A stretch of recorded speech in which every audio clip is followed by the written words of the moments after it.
Okay, friends. Well, welcome along to another episode of Sweet Tea and Coffee, and another episode. We're starting to record these in the afternoon where there is neither sweet tea nor coffee. I don't know. We're not going to change the name of the podcast, but I want to start today with something. I thought I'm just drinking Blake's got my cherry Coke. His cherry Coke. I thought he was going to make it do the psst thing. I thought it was going to, but it failed. It was total fail. Yeah. It's a flat Coke. So judge him harshly. So we got an email from a self-proclaimed, a friend of the pod, but he is a friend of the pod, Blake Waller. And so, first of all, big shout out to Blake Waller. And he wrote in and just talked about how the episode with Miss Teresa Allen was really encouraging. He's a teacher and kind of on track for principal stuff, and that was encouraging. And I thought, man, that's a great way for folks to just talk to us about what's going on. So I just, as we start out, look, if you have been especially encouraged by any of the stories you've heard here or anything that you want to comment on, a fast track to being a friend of the pod is to send us an email. Absolutely. And tell us like what's encouraged you maybe about something you've heard or something that stood out. So anyway, Blake, thanks for writing in. And this You're welcome. week, not you. Okay. I just said. I know it's weird. Blake Waller, different Blake. So this week we've got, this is great. We've got John Kennon in the house, and we're going to introduce him in a second. But the thing I'm excited about is that John gets to hit back. Yeah, I want to hear the rebuttal from Brendan's episode last week. Brendan took a few liberties in his story, He did. and so we're going to let John. We're going to let John loose a little bit. So we're excited about that coming up on this episode of Sweet Tea and Coffee.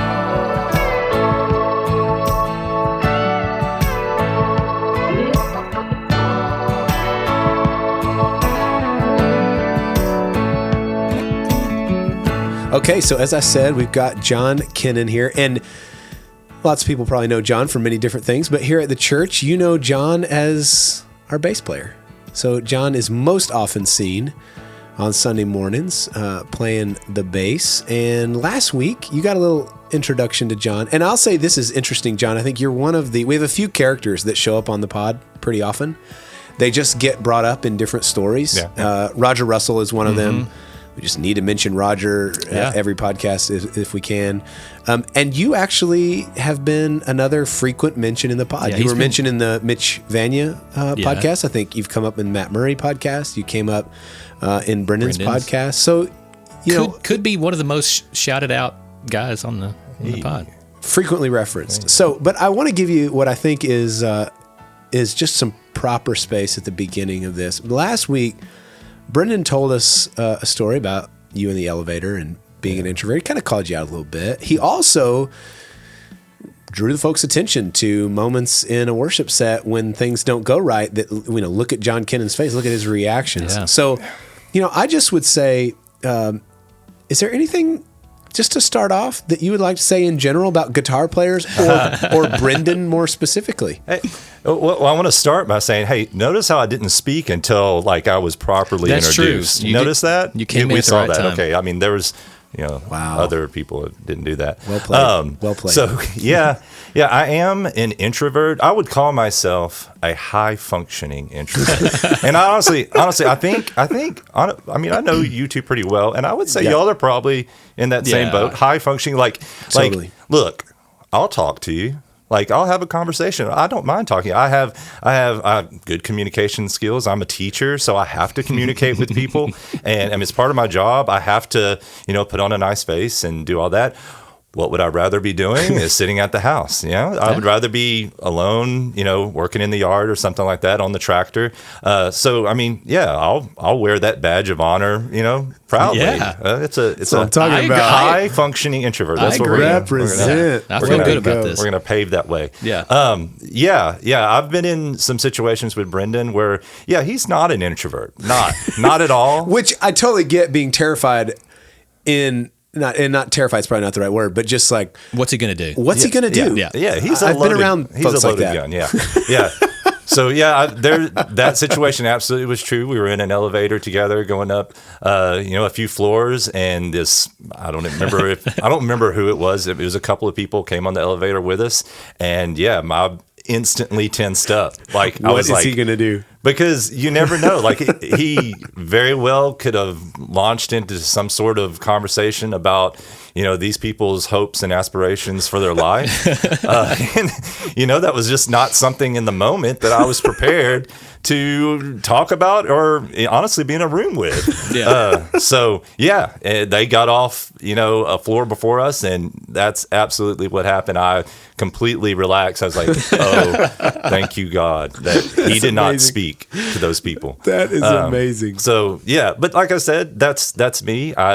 In a room crowded full of people, I'm going to pick the corner, that, people aren't close to me. I don't know. And you don't have to defend yourself around here. This is This is a room full of introverts. Yeah. It's And totally okay. I've also been told that I have a certain kind of face that people don't want to approach. And, I don't think that's a bad thing. I don't either. Yeah. I don't either. For the record, I think you have a wonderfully friendly face. Hey, I appreciate it. Just for the record. I appreciate it. But, it's just that, and that's just been me ever since I know about me. I don't know. So it's not anything new, and I'm fine with it. I don't know. That's good. I don't know. That's good. As far as on stage, and hey, I really think he's just as guilty as I am. But apparently, and this probably started, years and years ago, when I make a flub on bass or on a musical instrument, I kind of like, well, there it is, like for all the world to see. I do put myself in my own brain, like I'm like, look, you got a degree in music, this is something you shouldn't be.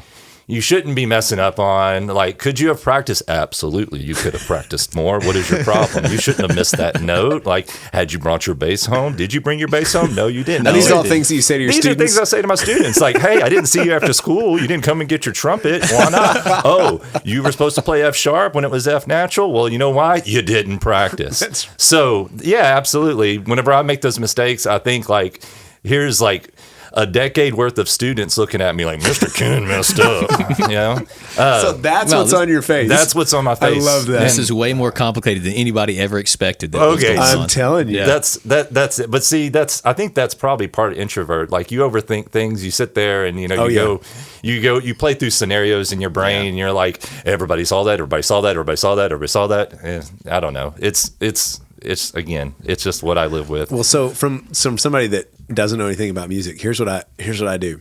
If I can detect it, and I know most of the time, what's funny is I think you guys think that people hear it every time it happens, right. And I would say 99.5% of the time, nobody even knows that something went wrong. But on the rare occasion where I can hear that something might have been different, that's all I'm doing. I can't figure out where it came from. Right, I don't just naturally know that. So I'm just looking at faces. Yeah. Looking at like, who's going to look at who? I just need to figure this out. So what you just said is exactly what I tell my students. By the way, I'm a band director. That's right. We gotta get that. So what you said is exactly what I tell my students is that 99% of the time, we're playing for an audience of parents, of grandparents, of brothers and sisters, and they have never heard what we're playing before, ever.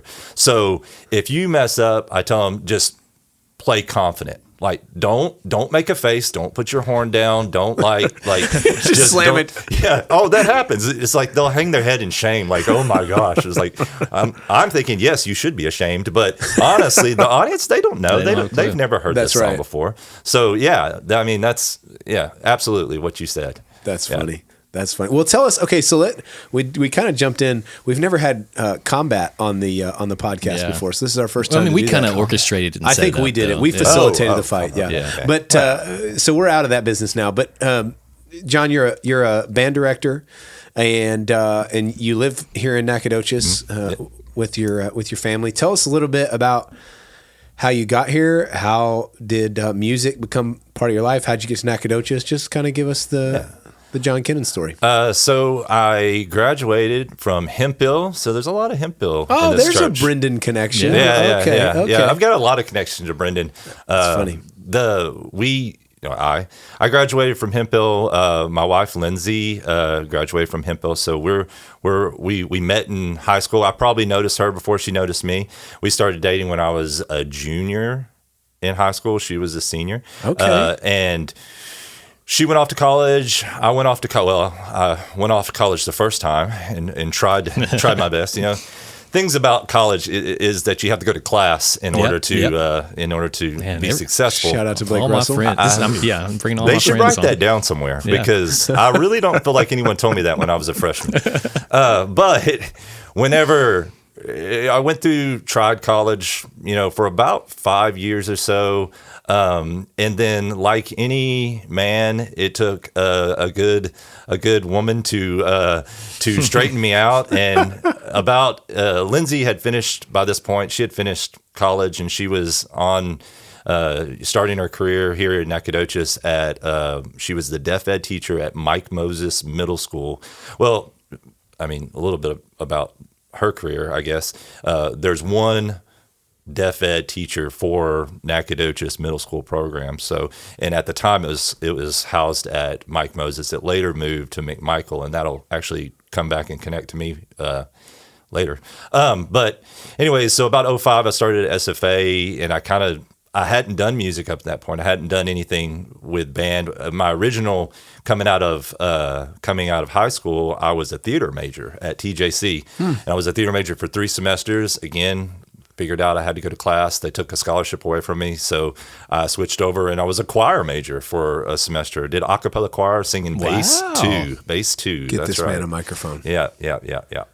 Anyways, that didn't work out. And then I kind of piddled around at other junior colleges, mostly got all of my basics out of the way. I was smart about that. I got a ton of my basics done in the junior college level. And then in 2005, I kind of had to make a decision on what was happening. And Lindsay and I got married. I started at SFA as a music major. I was done with all my basics, so I was just doing music classes. I graduated in 2009 from SFA. Lindsay was working as a deaf ed teacher the whole time. And then I student taught in Nacogdoches, and then I got hired at Nacogdoches ISD as the assistant middle school band director at McMichael Middle School, which is at that point where the deaf ed department had moved. And I got to work like a week with Lindsay, and we were in in-service, and I was sitting in an in-service. This was my first teaching gig, and she had been there for 4 or 5 years, I guess, at that point. And worked a week. We were in an in-service together, and she had been interning, that's the wrong word, teaching. It's a college. Student teaching? No.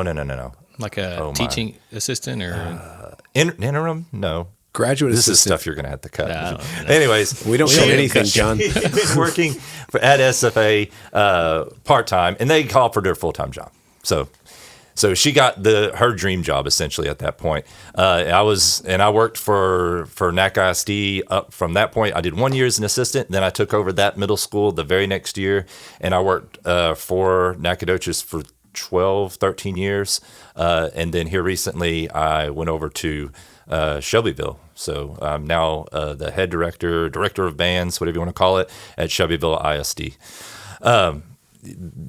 I guess that answers the career portion. As far as love of music, you know, the first music that I kind of got into was classical music. And, you know, it sounds real snotty, but that was just the stuff. Like, I was really into movies. Like, I was born early 80s, and like, I just grew up watching movies. I mean, that's all the movies I shouldn't have been watching, but like Police Academy movies, like the Star Wars movies, you know, stuff that, you know, there's a lot of times it's like, you know, your mom, your dad's like, cover your ears. Okay. That kind of stuff. Yeah. But like the soundtracks then were just amazing, just sweeping melodies that just like kind of moved your soul. So that kind of sparked my interest in music. So I would listen to a lot of classical stuff. And then is that the drama part of it too? You said you kind of majored in theater at the beginning. The major in theater came from my voice. Whenever I was in high school, the one-act play director, you know, just heard that I had a low voice. So I started doing prose interpretation, which is a UIL event, just like UIL academic thing. Yeah. And then that kind of segued into theater. And I mean, I enjoyed it. it was neat. Again, I am an introvert, but I have no problem being on a stage. Like, I don't get nervous in front of people like that. And I think that's mostly, especially spurring from the music, just having to do it so much that it just, you're kind of numb to that environment. Not that it's not meaningful, but you're numb to it. Sure. And then, and that just kind of like, it was just an opportunity basically that fell in my lap with the theater major. I found when I was as a theater major, though, I was way more into the technical side of it. I was into lighting design, set design, sound engineering, and stuff like that. I did a few of the plays there at TJC. I played the Ghost of Christmas Past, I think, for a Christmas Carol, and then it was like an English accent. And then my next audition that I had to do, I couldn't shake the English accent. Oh, no. So it was like Rashomon or something. It's like this Japanese, like super drama, like, and they were like, "Why are you doing an English accent? Like, you were from East Texas, boy." Yeah. Like, so no, it didn't work out. I'm not a hardcore actor, but I enjoyed the technical side of it for sure. But you know, my mom eventually got a job in Center.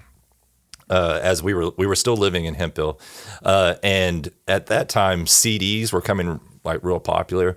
I remember going to a Walmart around this time, and there was a guy like doing a CD demonstration, which was real strange. But he took a CD, threw it on the ground, and like scratched it, put it back in the player, and it played. Which, wait a minute, yeah, I don't know, but it was like. He was demonstrating some sort of, I think he was demonstrating the player, like, look, it has this, what was it, like a skip protection ESP or whatever it was. That never worked. No. Yeah. So she would drive back and forth, and you know, I asked her once for a CD for some music, and she didn't really, I didn't really know what to listen to. It was kind of when I was discovering like my taste. So I started getting CDs from her, and you know, I started developing a taste in like, you know, rock bands and things like that. Now this is like 94, 95. What was your first CD? Do you remember? Yeah, my first CD was Nirvana Unplugged. Oh, that's great. Nirvana I actually Unplugged. have that CD It's an somewhere. amazing album. Let me tell you what my first CD was. Weird Al, the Food album.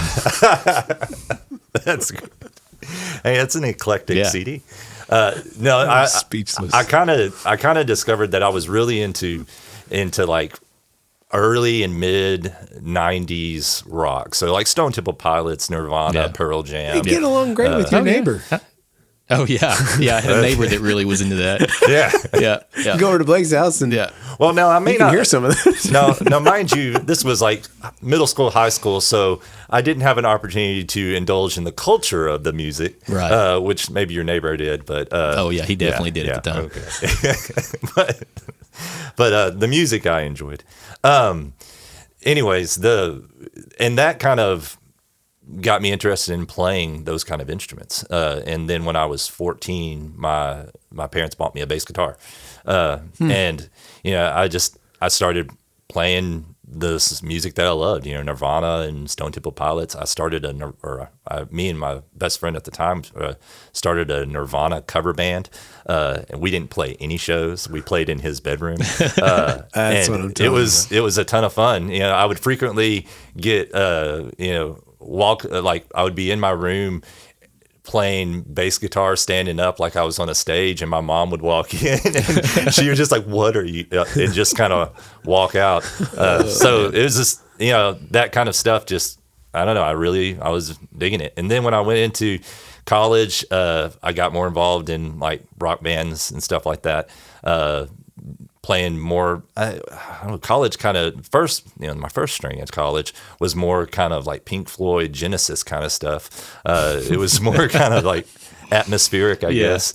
And then when I got to SFA, this whole time I've been working for Brookshire Brothers. My dad was a butcher for Brookshire Brothers his entire life. So interesting. I got into kind of started in Brookshire Brothers. At one point, I honestly thought I was going to stay at Brookshire Brothers and become like a store manager. Yeah. But that, you know, that didn't happen. But I met some friends through Brookshire Brothers. I worked with Brendan at Brookshire Brothers at one point, and y'all's path just intersects. It intersects a bunch that we won't talk about here too. Yeah. But it started a metal band. And we got really like we started playing a bunch. Brendan kind of came in on the tail end of that particular band, but we were playing like everywhere in East Texas and in West Louisiana, a couple places in Dallas and Houston, and we just played like metal. I don't know. It's hardcore metal. not something that I'll listen to it now, but it's not necessarily my first choice stuff. And Brendan came in, and that's something he didn't talk about in his podcast. No, it's not. His love of metal. And we played, and I think to tie it together, that's where the moving on stage comes from. It's a lot of it is the motion and the love of what's going on with the music. But that's kind of what we did when we were, and I just don't think I ever shook that moving. Right. So we're, at some point, your love of music obviously launches you into a career where you now get to train students in music, but it also is, for our church, it's the place where they see you on a Sunday morning. For you, it's a place where you use the skills and the things that God's given you as an act of worship. And so where does faith kind of start to become something for you? And then how do those two worlds eventually meet? Is that a natural thing, or is that something you have to work through? How does that work? First, I want to commend this podcast, because the great thing, and I think y'all, I don't know what the initial idea was, to maybe just to meet people at the church and like get to know y'all and get to know other people at church. But one thing that maybe this was intentional, but it is really like, it's a platform for hearing people's testimonies and understanding that like not everybody's testimony is like the same. Like it's not everybody has this giant hilltop, like here comes the clouds suddenly burst open and like everything suddenly made sense. And that's kind of what my testimony is. It's a lot of confusion, like a whole lot of like, I struggled hardcore with not feeling worthy and not understanding at all what was going on. So growing up, my parents, faith was important to them, but we didn't go to church. I did not grow up in every Sunday go to church. The church that I went to would have been over the summer or spring break when I was with my grandma, like staying the night with her. She always made sure that I was at VBS, and it was in a small country church called Clever Creek Baptist Church in Shelby County. And it was very much a fire and brimstone kind of church. The preacher, he was yelling, he was, that church, my grandfather actually helped, my understanding, helped plant. He was a deacon and preached a little bit too. My uncles would say he was a pastor, and I think he did pastor the church like through transitional times.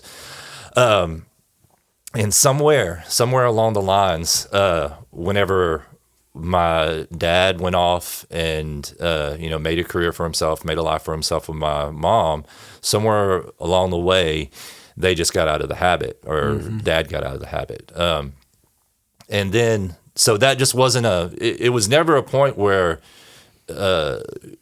there was never a question about God or faith or anything like that. It was never anything that made me question, is there a God? It was just like, that's just not what we did.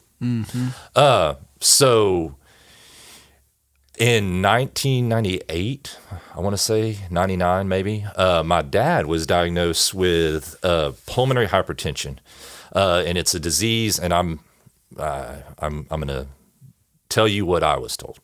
It was a disease. It is a disease where the heart produces thick blood, and it kind of makes your other organs, like your lungs, work overtime. So at that point, he was given by his doctor anywhere from 2 to 5 years to live. Wow. So like they were like, you have a This is in 98. 98, 99. I would have either been, I think it was at the tail end of my sophomore year of high school, early junior, something like that. Okay. Wow.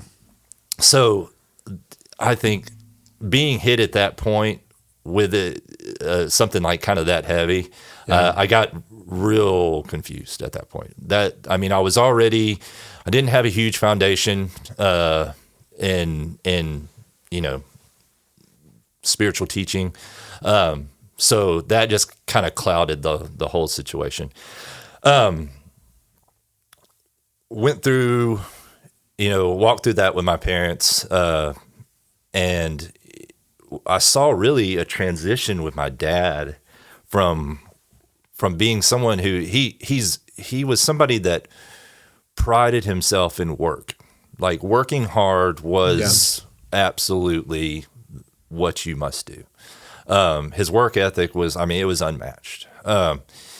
Whenever he was diagnosed with it, funny thing how God works, he couldn't do his job it got to a point where he couldn't do his job at all. He had to go on disability. He ended up living, so he was diagnosed 98, 99. He ended up living, I think he passed in 2015 so he lived quite a bit longer than the doctor said he would. He was in and out of hospitals, ICUs. Like he was a frequent flyer. There was years where he spent more time in a year in the hospital than he did outside the hospital. My goodness. Yeah, and that whole situation journey with him, it softened his heart. It softened his relationship with me. We became a lot closer. We became more than father and son, and we became friends. Wow. We had a hobby. We were starting, I bought a drag racing car, and that was kind of our hobby that we had together. And through that, God really showed me, one, how to be a father.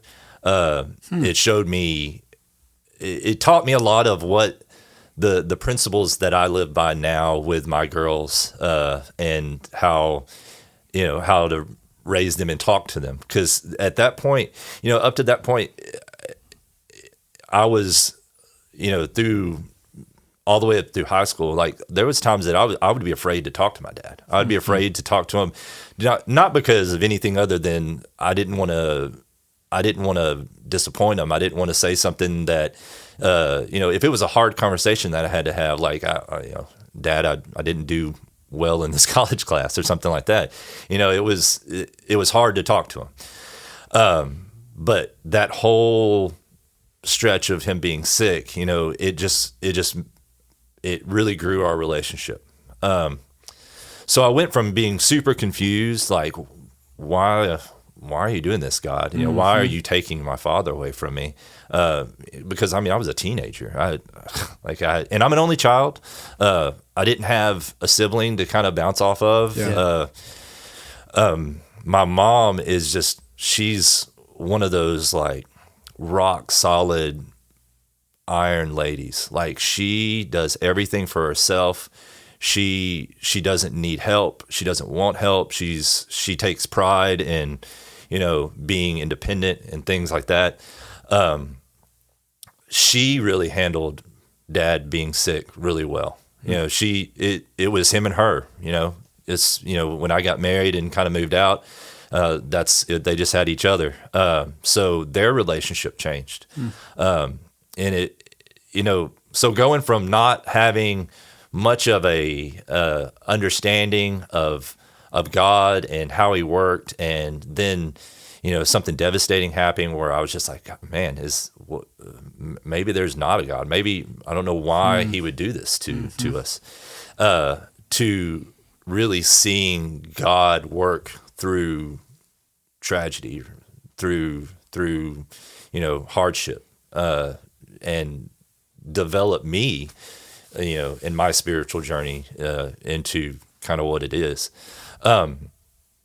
He passed away in 2015, and that's something that Mom and I both. It's a hard thing to be relieved when a loved one dies. Yeah. It's hard because that you want to think, why do I feel like, is this like a burden that's been lifted? Because he wasn't a burden to us, but it's just that knowing that he's now healed, that he's not having to be in a hospital bed for 8 months straight. That kind of relief. There was people I know, family members that were just like bawling during his funeral, just absolutely just devastated. And, Mom and I was like, look, like we've cried our tears. Like we've cried our tears for 15 years. Right, yeah. And now he's with his dad. He's with, he's with God. Like and that was a beautiful thing for us. So, yeah. So the music aspect of it, I mean, I'll answer in sections here, I guess. The music aspect of it,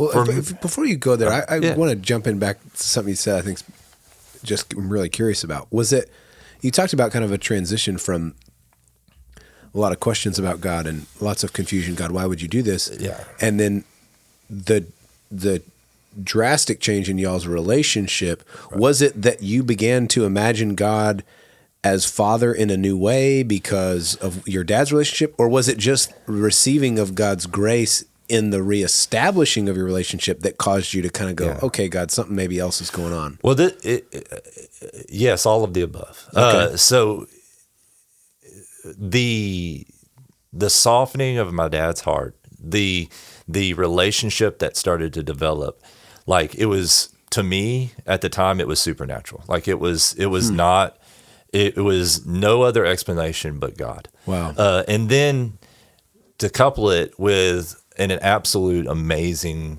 woman that I have in my bride, Lindsay, her testimony is vastly different than mine. She grew up in the church. She is like a walking encyclopedia of theology. Like she's amazing with it.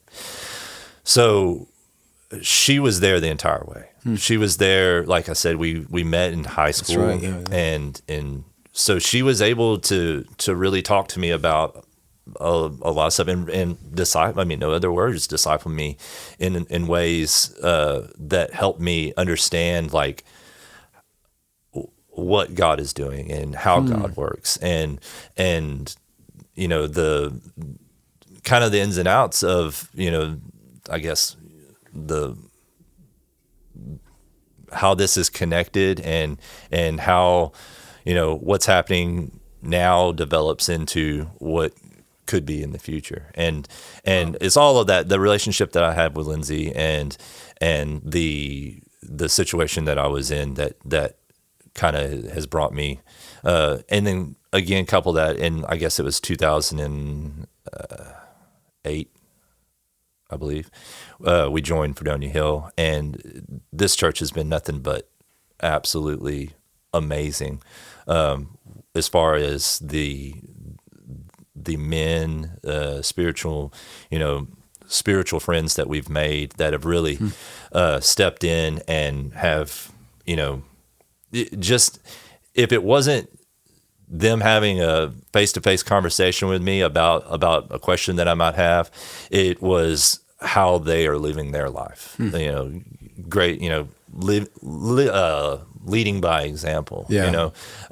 Some of y'all had on the podcast before, Bill Plunkett and Amy Plunkett, those folks. I mean, just to watch how Bill carries himself and how him and Amy interact, like it's an amazing thing. And I mean, I could sit here and just name people that I can just sit there and watch and be like, yeah, okay, that's how that works. My father-in-law, Bob Russell, he's the same way. It's just he leads thinking, of God, like Yeah. he leads in a godly manner.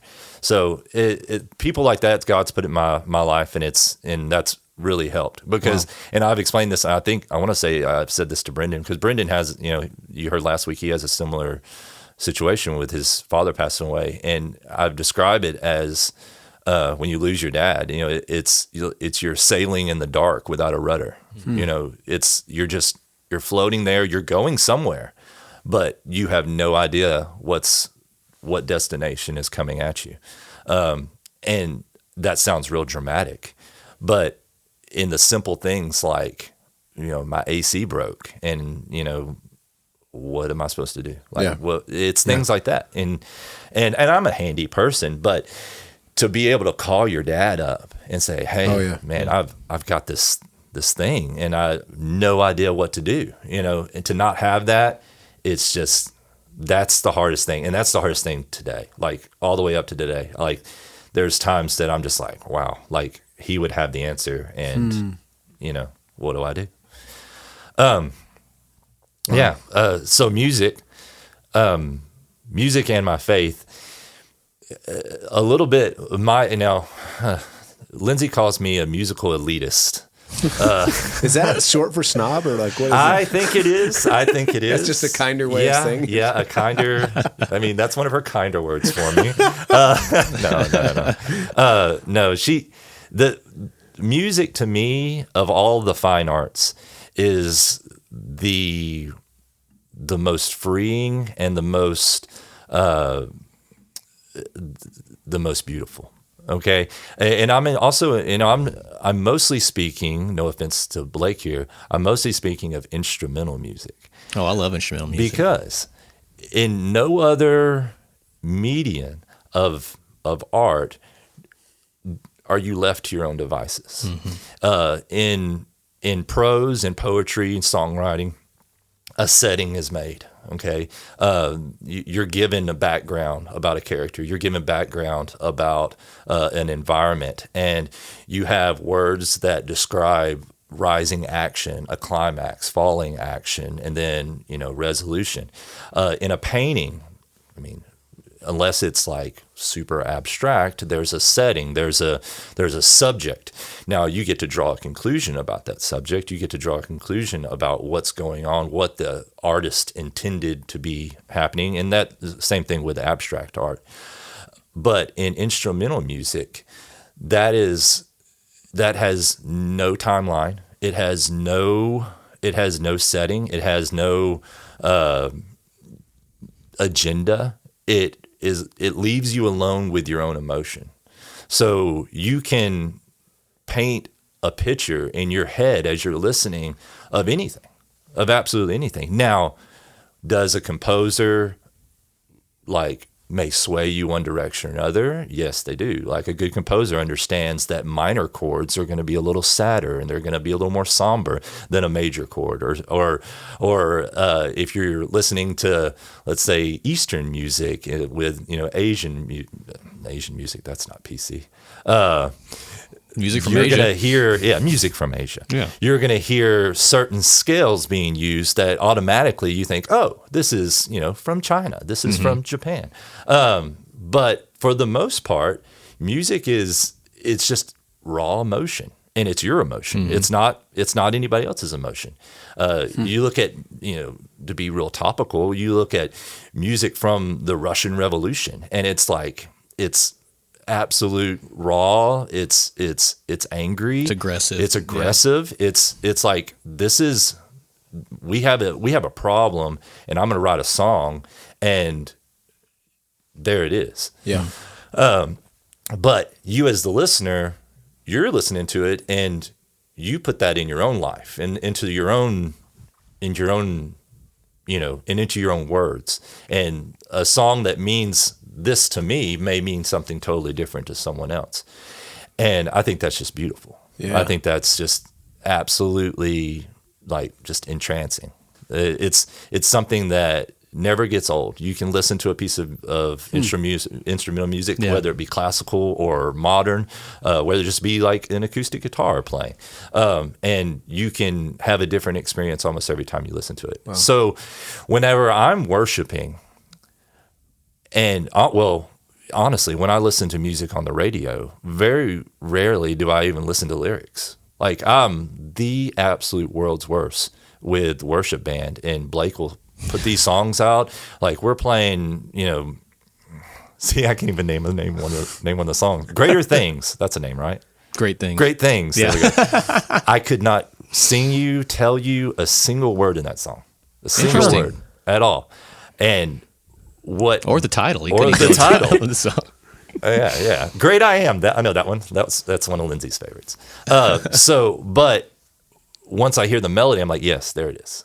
So the melody is what I usually fixate on. And that's how I know a song is what's the melody of the song? What's the guitar doing? What's the vocal melody? So if I'm listening to a song that has words, 9 times out of 10, I'm listening to, where's the vocal melody going in what direction? And that's kind of what I fixate on. As far as me moving on the stage, I don't trust a musician that doesn't move a little bit. Yeah. Yeah. So So that makes a lot of sense to me. And I think in worship bands, and Blake could probably attest to this, there's a fine line that you have to watch out for. Is it are you worshiping or are you performing? Mm-hmm.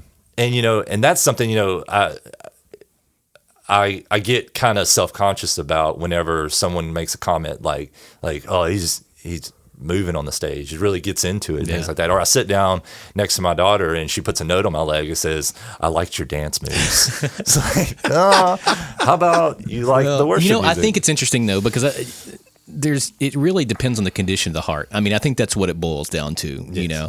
And somehow that, I don't know how it is, but that's usually pretty transparent to the congregation. And I think even like with you, we've had people talk about your movement on this podcast, but it's always been like, man, that just really, I love it. Like, it kind of helped me in that moment of worship. Here's my thing with moving around with worship music. I think if the congregation, if we were all in your living room and we were playing worship music, I don't think there's a soul in that congregation that would just be sitting like a statue. Yeah. There would be bouncing, some sort of move. They'd be tapping their toe. They'd be clapping, things like that. Because it's a more intimate, careful now, clapping? What's that? It's just a more intimate environment. And I think that as a worship band or as a member of a worship band, I feel like that's part of our job is to try to make the auditorium, the sanctuary, as like we're sitting down together as a family. We're in your living room and we're praising God. Okay, we're not up here singing these songs because these are the songs that Blake said we're going to sing. So we're lifting our voices. We're praising a God that we love, a God that's living, a God that's moving around this congregation, that's doing great things.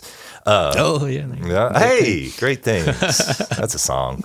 But it's just, and that's. I mean, I guess that's why I move. I don't know. It's not a conscious thing. It's not for me. That's good. I'm glad that it's not. Yeah, it's not conscious. Yeah, and then it's also playing bass. I mean. You can't. You got to groove a little bit. You got to groove. Like I'm not. Here's the thing. I can play a lot of instruments. I'm being a band director. I can play a lot of instruments. I can't play any instrument excellently or awesomely. I don't know. I can play lots of instruments. Okay. That's kind of, and I've kind of had to own that over the years because like right now, if you were to talk about my bass playing, like I could name you like a ton of people within a 5-mile radius of this church that could probably come up and play way better on bass, and like their licks are way tastier than my licks, kind of thing. First time licks was said on this podcast about but it's not always about playing the best possible, Right. you know, being the bright and shining star that everybody wants to have come play. You know, it's about, you know, praising God and being up there and helping the congregation somehow feel comfortable and you know, the guy in the far back with his arms crossed that, you know, like Brendan can't sing a note. One last shot. One last shot. That maybe, you know, maybe they can feel comfortable enough to raise a hand, clap a hand, or maybe sing a little bit. Yeah. I don't know. I love that. Man, that's cool. I think for us non-musicians, hearing that helps so much. Just understand what even is going on a stage when you talk about leading worship and the different components that it makes up. And so I love that. I appreciate you sharing. Yeah, I mean, I think a lot of us have a lot of old school church in us. Yeah, we do. And it's hard to get out of that. Yeah. It's hard to get out of that. Not to say that there's things that aren't amazing about the traditional setting of worship or the traditional setting of how we do church. But, you know, are you doing it because that's what you've always done? Or are you doing it because, you know, that's in your heart, you know, praising God? Yeah. You know? Yeah. I don't know. Yeah. Man, that's awesome. Well, John, thank you so much for stopping by with us. It's kind of become a theme. It's an interesting theme. I would say look back over some of the last stories. And I love that you pointed this out. Just kind of, it's not always this neat and tidy journey in people's lives, and the way that God works and the way that people in our lives point us to Jesus. It's not always this very neat and tidy, clean testimony. It's in the ups and the downs. And so that's cool. I think that has been an interesting theme we've worked through these last few episodes. So I appreciate you sharing, appreciate you giving some insight into what's going on in the mind of the bass player. And appreciate you taking a few shots at Brendan. He probably had some of deserves that it. coming. That's why we had you on. That's right. Yeah, That's yeah. right. So Couldn't happen to a better person. that's right. Well, hey, remember, if you've got if there's something you heard in John's story that really resonated with you, really stood out to you, reach out, let us know. We would love to hear feedback. I love that. We'd love to hear feedback on shows. If you've got somebody you would love for us to interview, we would love to hear that as well. We've got some really exciting guests coming up. So excited about next week's guest. I don't know. We'll just keep that as a surprise. Yeah, let's surprise. Let's just surprise. We've been telling, but we won't tell this time. This will be fun. Anyway, let us know what you think at stc@fredoniahill.org. That is so good. He is so good at that. And That's what I do. We'll see you guys later on. Adios.